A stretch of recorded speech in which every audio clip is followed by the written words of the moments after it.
unburdened structure fire. Color drove by, saw flames on the east side of the house.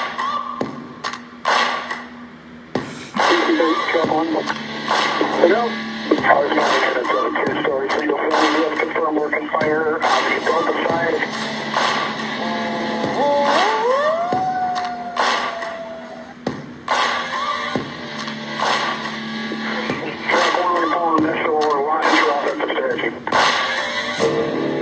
Hello everybody, Alex Hyde here from Aberdeen Fire Rescue. Today's Fire Friday. Aberdeen Fire Rescue has responded to 22 fire calls and 57 EMS calls this week. Today, we're recognizing our Fire Marshal, Max Stoltenberg. Max has been on the department for about 11 years now, serving as the Deputy Fire Marshal and now the Fire Marshal. We're recognizing him today because he's going to be leaving the department for a short amount of time to fulfill his obligations to the South Dakota National Guard. Fire Marshal Stoltenberg has been in the National Guard for 19 years now, serving as a Sergeant First Class. He will be deploying soon, and this will be his last day on shift. And from me and the department, we would like to extend a thank you to him for his continued service to the department and our country.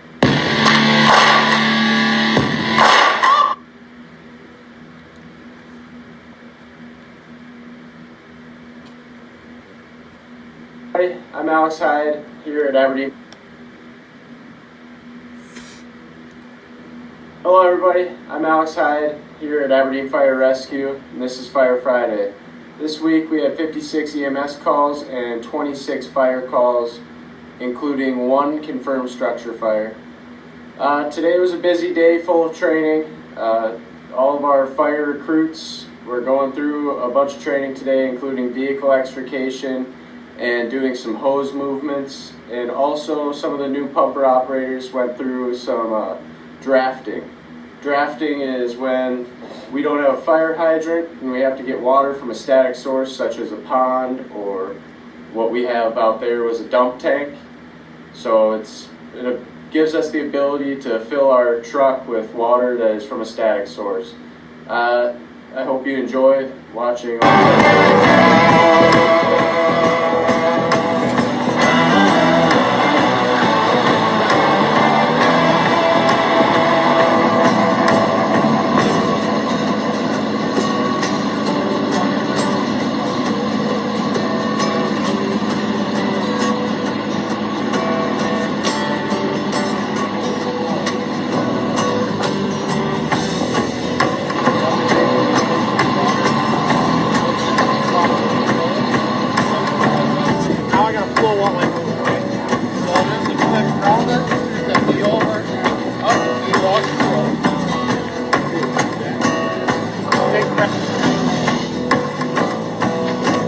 You don't do anything, okay? You just go.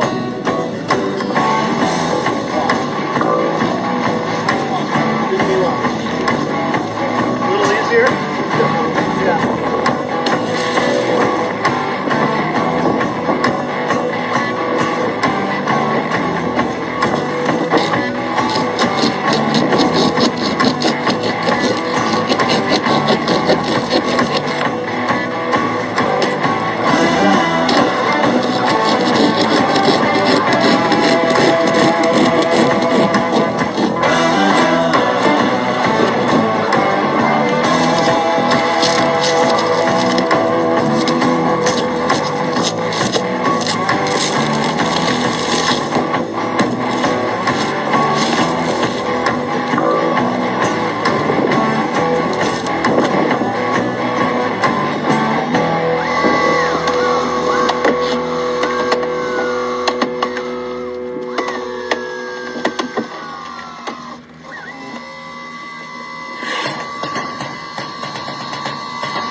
Attention trucks, Canadian Sunbird structure fire. Color drove by, saw flames on the east side of the house.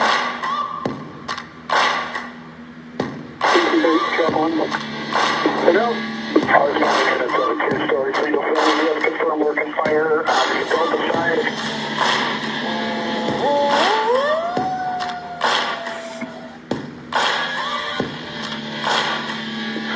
Track 114, initial line drop at the station.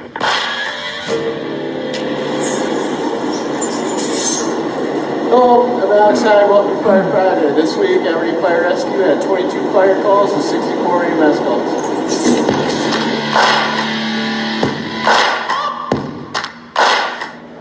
Hello, everybody. Alex Hyde here, Aberdeen Fire Rescue. As you see behind me, I have a couple maps. Over here, I have a map of all of Brown County, and right here, I have a map of all of Aberdeen.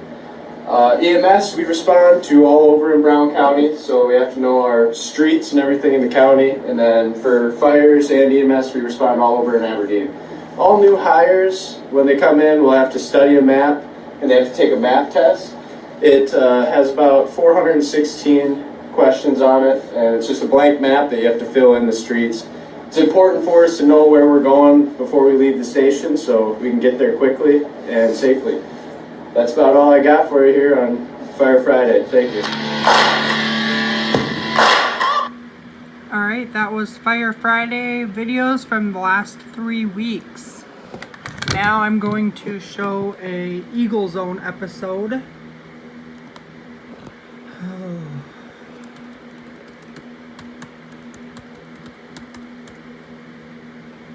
I know a lot of you guys have requested for me to do these in parts instead of one long, like 2 or 3 hour video. I've done on my old channel. It was a pretty long video, and a lot of you guys have asked me to sum it down into parts. So that's kind of what I'm trying to do here. So this looks like it's going to be part 2. Or no, part 3. Part 1 was my singing video. Part 2 was the video of a bail enforcement agent. And then this one is the Fire Fridays and Eagle Zone. And then I will have, excuse me, I'll have one more after this. Okay, from yesterday, Tuesday,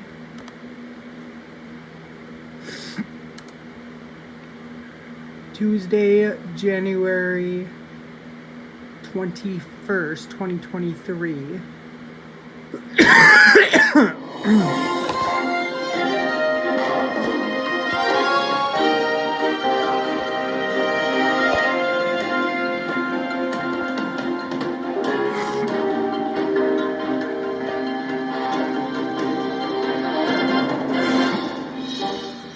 Storms are disrupting school and sports. Again, students are experiencing virtual reality. The orchestra is recruiting musicians in hopes a community program will help. And esports competitions are officially here. Hi, I'm Brian Johnson, and you're watching Eagle Zone. It's Tuesday the 21st when we record this, and with winter storms in the forecast, we don't know what to expect for this school. So, we're releasing this abbreviated show early. First, the weather. It's disrupted school plenty this school year, and it's affected sports schedules even more. So, how fitting that storms are supposed to come during this busy sports week. Athletic Director Don Tyler joins us to share the latest information that could still change before this winter season is over. Ms. Tyler, thanks for being here. It's great to be here, Brian. Thank you for having me. Alrighty, so my first question is, how's the school year been overall with sporting events and just weather? Well, obviously, weather has been a concern for a lot of our teams. Particularly our basketball teams appear to be more affected than anybody. We've had to reschedule 7 of our 20 contests, so roughly a little over a third of our season has been impacted by weather. Alrighty, my next question is, there's state wrestling at the end of the week in Rapid City. How are you planning on getting the wrestlers to this event? Well, we communicated with the wrestlers early at the end of last week. We knew there was a weather event moving in. It was just a matter of where it was going to track and how severe the weather was going to be. The actual wrestling tournament begins on Thursday, so typically we would have our wrestlers out there on Wednesday and they would get an opportunity to practice out there. Well, we moved that up a day, so our wrestlers actually took off this morning. We wanted to make sure they were on the road by 8 o'clock because it looks like a large portion of South Dakota is going to be affected by this, and so we wanted to try to get ahead of it as much as possible. Been in communication with the other athletic directors across the state, particularly in the eastern part of the state, and all of the AA schools were sending their wrestlers this morning. My last question is, what goes into the decision of rescheduling or canceling, and who is also involved? We began looking at the weather as early as we possibly can. I communicate with the athletic directors in the events that we'll be participating in. We also involve school administration, mainly Dr. Guffin's office, because she is the one who's making decisions about whether we're going to have school. She does a great job keeping track of incoming weather and what's going to be happening. So, I really like to start with her, and then I like to go branch out to the athletic director that we'll be playing against, and then I broaden that a little bit more with the AA athletic directors, because all of us do travel great distances to participate in these contests. So, it's not a decision that's made by one person. It's usually a team of people, and always with the ultimate idea that our athletes have to remain safe. Thank you very much, Ms. Tyler. Music groups are also working around weather. Valentine's Bistro had one performance last night and has another scheduled for tonight, but as a backup plan if weather disrupts the event. The alternate date for the concert is Thursday the 23rd. Again, that's if tonight's event is postponed. You can visit Aberdeen Central's website and read the live feed for the latest information. Speech, debate, and oral interp students are back from their first national qualifying event, and Aberdeen qualified 9 students to the national tournament. We have video of the group as they prepare to leave for its competition. Tessa Hermanson qualified in domestic extemp. He's the first 4-time qualifier in program history. Abia George in foreign extemp. Sammy Heggie in domestic extemp. Lily Williams qualified in Lincoln, Douglas. Ashley Crouch and Kayla Waldman with informative. Brianna Waldman and Nang Nang both qualify in oratory. And Sadie Rapp qualifies in dramatic interp. Other students could qualify in future competitions, and head coach Kerry Conda just earned his 3rd Diamond Award from the National Speech and Debate Association. Success of the students is one factor that contributes points toward the Diamond Awards. Aberdeen schools are trying to expose kids to experiences they might not have here in South Dakota. Eagle Zone's Jabez Darrow joins us to explain how the schools are offering virtual reality. Jabez? Elementary schools are getting new VR and AR headsets for class. Simmons Elementary is one of many that have virtual reality. Mrs. Weinheim's 4th grade class got to try the new VR headsets for a lesson. It was pretty cool. I liked it. It was pretty fun. It's fun. You get to do a lot of different stuff in it. Technology director Josh Jensen also thinks it might inspire kids as they are exposed to new things through virtual reality. I think that it's going to really help for experience time. And anytime a kid has an experience, they learn better than just telling them something. The district will add more VR sets for elementaries, and there will be higher-end sets for classes at the high school. Oh, for sure. So we have this set of VR sets, and then Tiffany had some from a few years ago. We're looking at getting some more for the elementaries. And then the high schools has kind of upper class VR sets for things like surgeries and human body and a lot of different stuff. Based on this class, results so far look promising. Thanks, Jabez. Central Orchestra is trying to draw more students. Those efforts start before kids reach high school age, and it involves more than the Aberdeen School District. Eagle Zone's Elena Mesa joins us with that story. Elena? Orchestra teachers in the district want to see more people start and stick with the art. The Dakota Prairie Youth Orchestra is for anyone in middle or high school that would like to join. The youth orchestra for the Aberdeen area. So this was started from Northern State University, actually, which is a really cool story. Northern State, the orchestra there, has the longest running orchestra in the state of South Dakota, even longer than like the South Dakota Symphony. It's 102 years old. So we have a tradition of orchestra in this town and started this orchestra underneath Northern. I help out. Miss Stubby from the middle school helps out. Teachers recruit orchestra members by visiting 5th grade classes each year.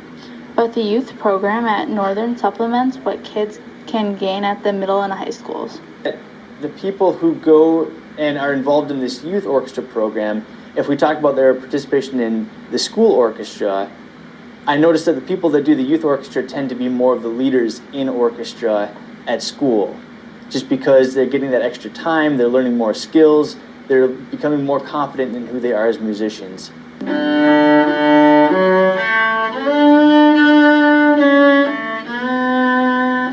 COVID affected everything, and that includes orchestra numbers at the high school. But Burns says those numbers are bouncing back. He hopes the youth orchestra program will continue to help that thrive. If you want to check out the program, it's 3:45 Wednesdays at Northern. You may contact the middle or high school orchestra directors or Dr. Stanichar at Northern. Thanks, Elena. We'll jump right into sports. The basketball teams are coming off strong weekends with wins on the girls' and boys' side. The boys traveled to Brookings and then to take on Sioux Falls O'Gorman. They won both those games. The girls' team fell to Watertown on the road but earned a win against Brookings at home. We picked that game up right after the halftime with the Golden Eagles up by 2. And the girls don't waste time adding to that lead. Taryn Heddick finds Taryn Hermanson in the paint, and the freshman gets 2 to drop. Aberdeen up by 4. Still in the third, the Eagles work the ball around to find Katie Withers. She gets a long 2 to fall. Aberdeen extends its lead to 6. Ahead to the fourth quarter with 5.5 minutes left in the game, the Eagles up by 8. Hedges with a nice pass to Hermanson. This one doesn't drop, but 8th grader Lauren Burkhardt grabs the rebound and puts it back for 2. That extends the Aberdeen lead to double digits. The Eagles go on to win 58-47. We've been following the start of esports at Central this year. First it was recruiting players, then working out tech and team issues as players tried competing in scrimmages. And now, official competitions are here. Central has Rocket League and League of Legends. Both have had competitions, but League of Legends was the first on the schedule. So those players will forever be the first in school history to officially compete in esports. Eagle Zone's Joey Dahlman joins us with an update. Joey? Esports has been preparing for months, and after dealing with some rescheduling, they are finally competing with other schools. While both groups, League of Legends and Rocket League, have scrimmaged against other schools, wins and losses are now counting. League of Legends was the first to officially compete. We didn't win the match per se, but it wasn't our general team that practices together. Usually 5 practice together, another 5 practice together. We basically had to put those 2 teams together to get a team to play. So, for those circumstances, it did actually go pretty well. And the other competing schools have been playing League of Legends for several years, while Aberdeen is still in its rookie season. Because of this, there are still roadblocks that the team has to work through, such as teamwork. We practice quite a bit, but getting all 5 of them there at the same time sometimes can be an issue. And so, every game that we have played, it hasn't been like the team. It's always been a sub in or another player that's had to come in. But when it comes to working amongst themselves, the team has a lot going for them, as communications have improved. We work together, we make sure everybody has exactly what we need. We make sure everybody is able to do what they need to do, and we just try and work together as much as possible. However, this is only the beginning of their season, as they have more competitions lined up in the coming weeks. I think we work pretty well as a team, and I think that if we keep working at it, we could get better. We do need some viewership, okay? So I'm gonna start posting when our matches are up on our Twitter page and on the website. Okay, so we do need some viewership, right? So like everything else, the more views you have, the more successful it is. So if we can get some views, kind of like basketball games, we need some fans in the building, okay? So if we can get some views, that would help us out. Rocket League's first official competition ended with a win for Aberdeen. You can watch any future games from both groups on the NFHS website under the esports category. Thanks, Joey. And I do know your last name is Pierce. My apologies. We have highlights from that Rocket League win. The team played 3 games of the series in its first ever competition. This one's against Derby High School in Kansas. We pick it up in the first game. The team passes the ball around before freshman Daniel Say gets the goal to put the Golden Eagles up by a point. Still in the first, the Eagles attacking again. This time, it's another freshman, Josiah Grand Prix, with the goal. Aberdeen goes on to win the match. Ahead to the second. Eagles with a large lead, and adding to it, junior Braden O'Connell with the goal to put the Golden Eagles up by 4. The team took all 3 games in this series. That's all for this episode of Eagle Zone. You can always watch our stories whenever you want by scrolling down to the Eagle Zone section of the school district website. That's aberdeen.k12.sd.us. Stay safe out there. With Eagle Zone, I'm Brian Odell Johnson.